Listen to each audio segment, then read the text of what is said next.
অনেকে আছে ক্ষমা করতে চায় না, কঠিন হৃদয়, পাথরের মতো শক্ত হৃদয়, মাফ করতে চায় না কাউরে। উনি আবার মুনাজাতে বসলে আল্লাহ আল্লাহ আমারে মাফ করো, আল্লাহ আমারে ক্ষমা করো, কাঁদতে কাঁদতে বুক ভাসায়, উনি ক্ষমা চায় মাগার উনি কাউরে ক্ষমা করে না।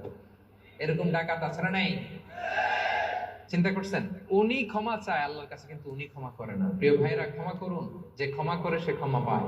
আচ্ছা, একটু চোখটা বন্ধ করে, চোখ বন্ধ করলাম আমি, জানা অজানা পাপের পাহাড়ের দিকে তাকালাম। এবার একটু চিন্তা করেন যে কি পরিমাণে ক্ষমা আল্লাহর পক্ষ থেকে আমার জন্য প্রয়োজন।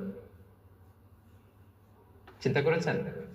এবার চোখ খুলুন, পাপের পাহাড়ের দিকে একটু তাকান। আপনার আপনার জানা অজানা যে পাপের পাহাড়, তাকান এবং ভাবুন এগুলোর জন্য কি পরিমাণে ক্ষমা আল্লাহর পক্ষ থেকে আপনার দরকার, প্রয়োজন। সেই প্রয়োজনের তাগিদে হলেও ক্ষমা করুন। খেয়াল রাখবেন, যে ক্ষমা করে সে ক্ষমা পায়,